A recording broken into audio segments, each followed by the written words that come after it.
Hey everyone, Aussie Viking here to talk about Marvel and DC. So, Suicide Squad just came out. I thought it was great. A lot of reviews hated on it because I don't know why, honestly. I would say that they have a problem with DC so far. Don't be wrong, there are problems, but it's not a 25 Rotten Tomato. Like, literally, people are shitting on this film because it's not Marvel. I've seen reviews like that, and it's fucking bullshit. I keep saying, to review a full-on film, you do not compare it to the competition. How does it work as a standalone film? A lot of people are saying, what the fuck, you should do it that way. Well, I was taught a different way from how to review things, but that's just mine. That's just my little view on things. But I've noticed one other thing. Everybody's compared it to films these years. BVS wasn't as good as Civil War, or Man of Steel wasn't as good as Civil War, and the Doctor Strange, you know, and even that's not out yet, but they're still saying Doctor Strange is going to be better than Suicide Squad and BVS and Man of Steel, and it's like, okay, first of all, why are we comparing Phase 1 of DC to Phase 4 or 5, whatever they're at, of Marvel? Why? All that for good. Why?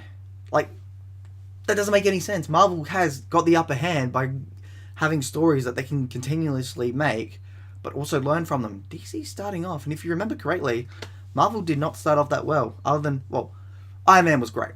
First Iron Man, to me, still hasn't been beaten yet by DC. It might get beaten, it might not, we don't know. But honestly, I do think Iron Man 1 was amazing.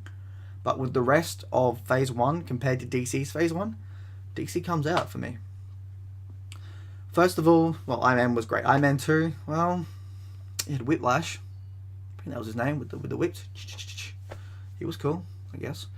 Incredible Hulk, well, you had the love interest and the guy with the giant head. That went nowhere. They never came back at all. For those reasons, right? I mean, and then you had the awesome fight at the end. That was something. It wasn't. Incredible Hulk wasn't that good to me. It was fun. It was an interesting film at the time. I rewatched it and I was like, it's entertaining, but it's like a 6 if you were to give it a score. It's literally, it's worse than Man of Steel. But I like Man of Steel, so I don't know why I said that. Whatever. Anyway. Let's move on. So we had Iron Man 1, great film. Iron Man 2, well, Incredible Hulk, well, Thor. Now, Thor's mixed, because I'm a bit biased towards Thor, if you haven't noticed. So, I enjoyed Thor.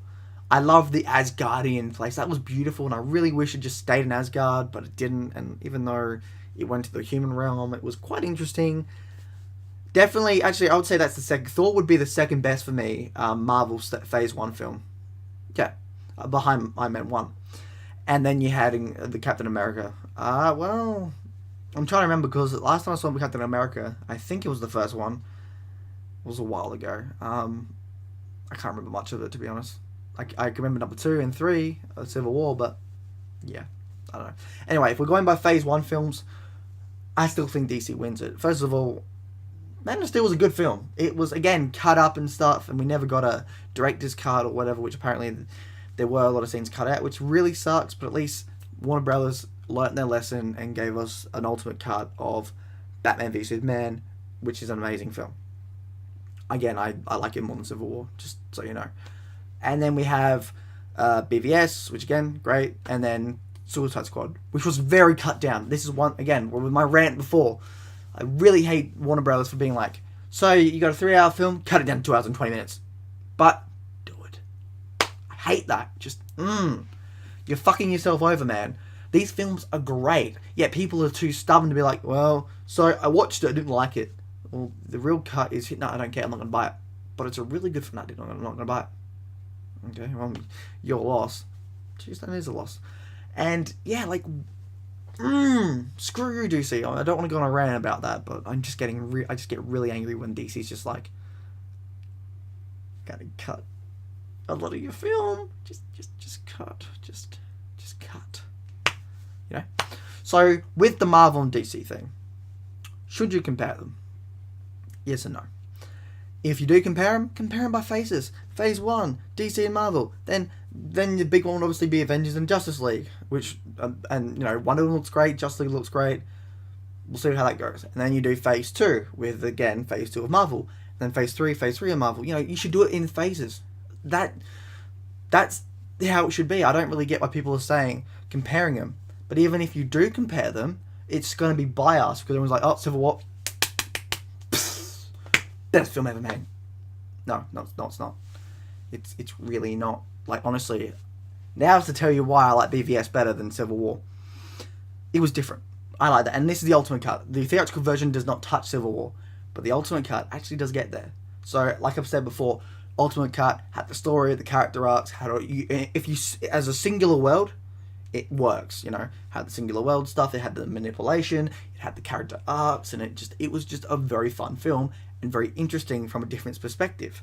However, if you are a subjective person, you'll be like, this isn't my Lex Luthor, this isn't my Superman, and this isn't my Batman. Which is a fair enough view, but that's comparing it to what you want, but not how it is. Because it's been stated many times that Batman, Wonder Woman, Superman, and the rest are going to become their comic counterpart book parts, but they're not there yet. It's a progression through the series. So probably by the end of phase 1, we will have the Justice League as it should be, which makes total sense. They got to get there. People seem to hate that. I don't know why. Why? I mean, when you had Iron Man, it was like, I don't really remember how he became an alcoholic, but I would have loved to have seen it. You know, he does use it a few times, but it's like, I want to know more. Why don't we learn more? And then, but it's like, if Marvel does it, it's fine. Marvel will fix it up. They're fine. Yeah, we'll just, keep sucking it. And then it's like, but when DC does it, it's terrible. I don't get it. And I also liked it because it was dark. I like the dark themes. I started to get annoyed with how comedic Marvel films were getting. Marvel films getting really comedic, and I love comedy films, like comedic superhero films. I love Deadpool. I loved Guardians of the Galaxy. Enjoyed Suicide Squad until I hopefully see a extended cut, because I just, that film needs an extended cut. Please, DC, give us an extended cut. Anyway, so I do like the dark stuff. I did like how dark it was, but also liked how the comedy in it wasn't flat out like it is in, say, Civil War and Guardians of the Galaxy. I like the comedy being very much like character driven, but not like, haha, that was an obvious joke, like when Bruce Wayne and his butler, who I've forgotten right now, Alfred, when him and Bruce Wayne and Alfred are talking, and Alfred's like, not for the lack of trying, when talking about death, I thought that was very hilarious, very funny. It was a very subtle relationship sort of joke that you just dig in and go, that's Batman, that's Alfred, that totally works. I really like that. Well, when he's like, did you get the spear? I've been a bit busy. And when you think about it, why has he been? Oh, he's been busy because there's a giant fucking creature called Doomsday trying to kill him. That's quite funny. People look at it and go, it's not Marvel. Again, don't fucking compare it to Marvel. You can compare the films.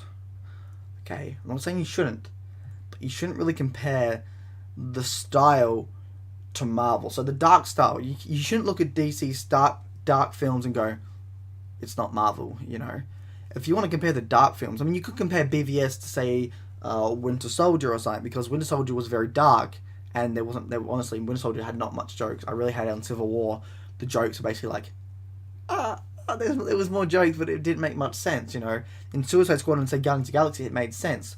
So, for one, Suicide Squads have a bomb in the back of their head. They basically got the viewpoint of, well, I mean, I got a bomb in the back of the head. I'm not really going to be down and depressed, am I? Let's have some fun.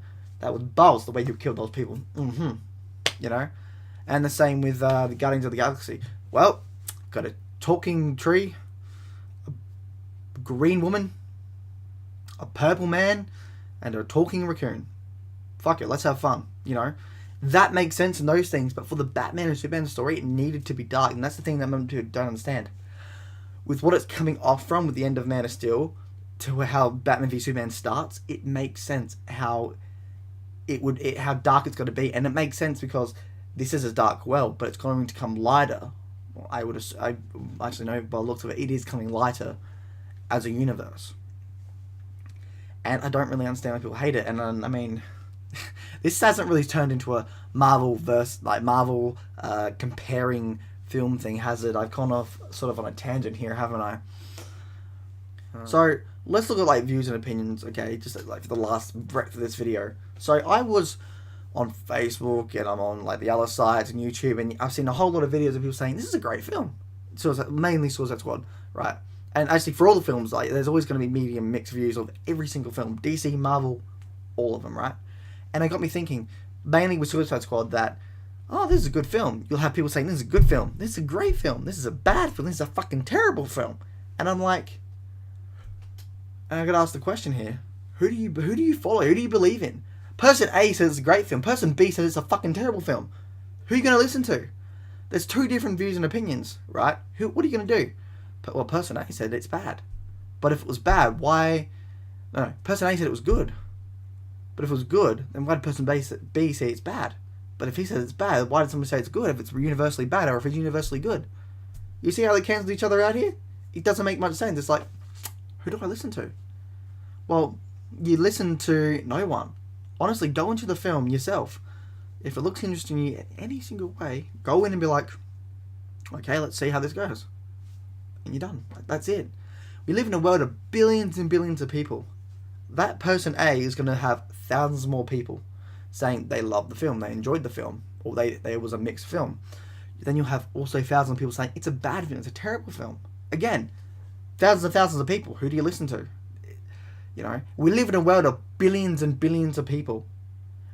More or less, good and bad are going to be equal in stature of people that like it and hate it. You know, more or less, they will be equal. So again, who do you listen to? If it's equal good and equal bad, I ask that of you. What does that mean to you? Again, that's why I don't give a shit about views and opinions anymore. Well, I do to an extent. I mean, if I didn't, I wouldn't have these rant videos to do and so on and so forth. But like, it's also interesting to delve into what the opinion means, how it is in today's society and all that. Because again, thousands of people like it, thousands of people hate it, thousands might be in the middle. You know, like, what is a fact these days? Do we consider one that likes it a lot, one that hates it, one in the middle? Is that a fact? You know, do we count the people that change their minds? Oh, I didn't like BVS, but I saw the Ultimate Cut, and now I really thoroughly enjoy it now. Do we count those in? You know? So, yeah, that's my viewpoint on, like, DC and Marvel and about why. If you're going to compare them, do it. But remember to at least try to compare the first phase to the second phase. I mean, the first phase to the first phase, not phase 1 to phase 4. But if you do individually do it, look at them as a standalone film, both of them. And, like, in the end, do you really need to compare them? Yes, actually, that's a good thing. Do you, in the end of it all, and this just came to me, need to compare them? Do you need to compare DC and Marvel films? I asked that question to you, the audience. Do you? Okay, I had a lot of trouble, like, getting my words in and stuff. It's just hard, because I've got 100 things racing in my mind, trying to remember and stuff. And, yeah. But, hey, that's a good way to end it. Okay, so I'm going to end it there, and hopefully edit a shit ton of this down. Again, sorry if this is a bit muddled. It is. I'm actually quite tired. I'm very muddled too, and a few other things. But yeah, Aussie Viking out. I'll see you all in Valhalla. Bye. Game of Thrones, one of the biggest fantasy worlds out there today, full of political intrigue, blood and gore, death, magic, even more death. Everything a good show needs.